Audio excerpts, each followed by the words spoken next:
નમસ્કાર. ગઈકાલે 1 જુલાઈ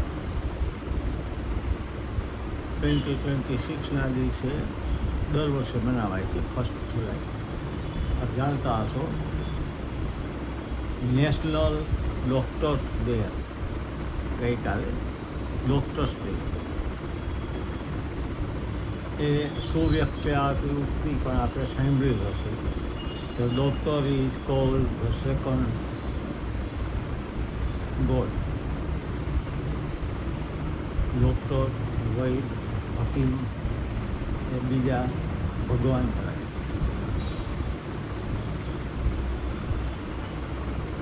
ટીચિંગ લાઇનની જેમ, ટીચર્સની જેમ, પ્રોફેસર્સની જેમ ડૉક્ટરનો વ્યવસાય, વૈદ્યનો વ્યવસાય એક ઉત્તમ સેવાનો વ્યવસાય ગણાય છે. બીજા પણ ઘણા એવા વ્યવસાય છે, પણ આની અંદર વધારે તક છે.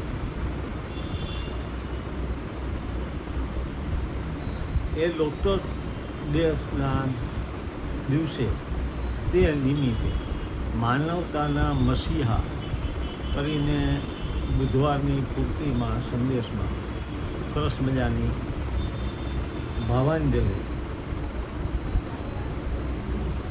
આપવામાં આવેલી, અને એની અંદર એવા ડૉક્ટર કે જેને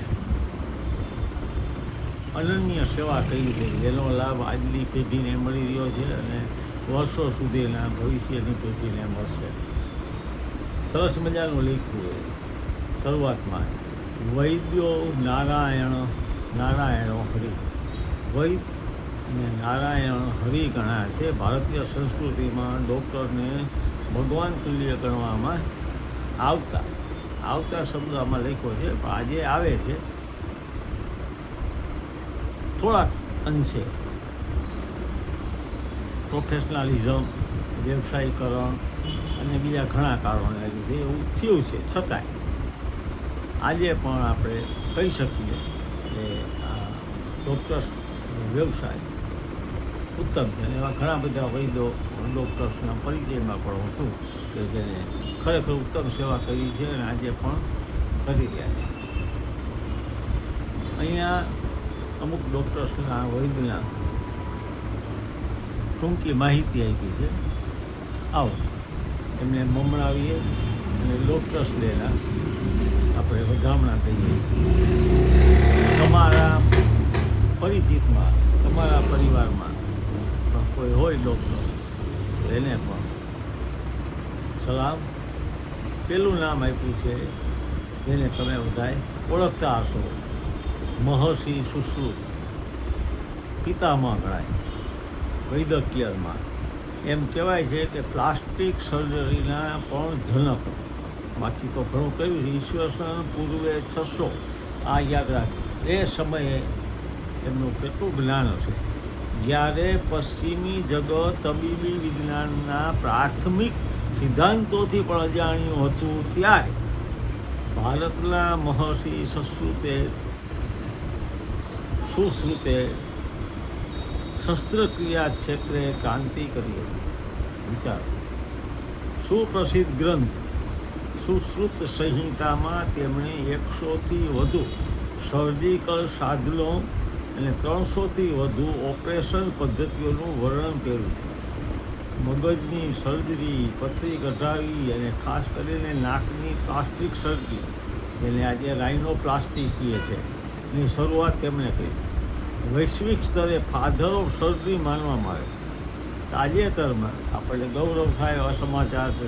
તાજેતરમાં જ વિશ્વની સૌથી પ્રાચીન અને પ્રતિષ્ઠિત સર્જિકલ સંસ્થાઓમાંની એક, Scotland royal college of surgeons of એડિનબર્ગમાં મહર્ષિ સુશ્રુતની પ્રતિમા સ્થાપિત કરવામાં આવી છે. એન્ટિસેપ્ટિક સર્જરીના પ્રણેતા ડૉક્ટર જોસેફ લિસ્ટર 1827થી 1912, 19મી સદી સુધી હોસ્પિટલોમાં ઓપરેશન સફળ થવા છતાંય મોટાભાગના દર્દીઓ ઘામાં ઇન્ફેક્શન, સંક્રમણને લીધે મરી જતા.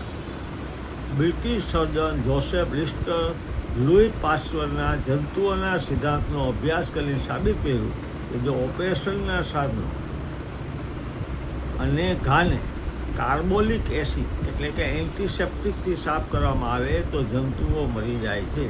આ ક્રાંતિકારી વિચારથી ઓપરેશન પછી થતા મોતના દરમાં ખૂબ ઘટાડો થયો. ધન્યવાદ ડૉક્ટર જોસેફ રિસ્ટર. બીજા છે બેક્ટેરિયોલોજીના પિતા જેને ગણવામાં આવતા ડૉક્ટર રોબન કોચ 1843થી 1910 દરમિયાન. બીજા એક છે આપણા મૂળ ભારતના ડૉક્ટર હરગોવિંદ ખુરાના, જીનેટિક્સના જાદુગર ગણાતા 1922થી 2011. ભારતીય મૂળના મહાન બાયોકેમિસ્ટ અને સંશોધક. મેડિકલ સાયન્સના સૌથી જટિલ રહસ્ય એટલે કે DNA કોડને ઉકેલવામાં સફળતા મેળવી હતી. રસીકરણના પિતા એડવર્ડ જેનર 1749થી 1823. વિલ્હેમ રોન્જેટ એક્સરેના શોધ. મહાન ક્રાંતિ થઈ એક્સરે આવ્યા પછી 1845થી 1923. 1895માં એક્સરેની શોધ એમણે કરી. ડૉક્ટર બિધાનચંદ્ર રોય ભારતીય તબીબી જગતના શિલ્પી ગણાતા 1882થી 1962. ડૉક્ટર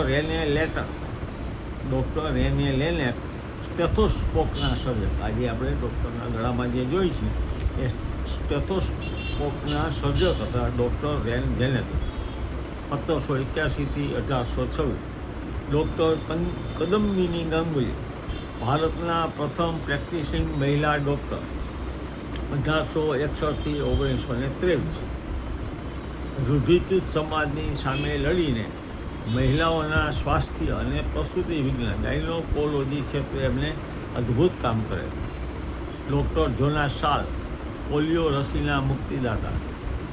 આજે આપણે ઝોલે જ જોવા મળે છે પોલિયો વ્યક્તિ.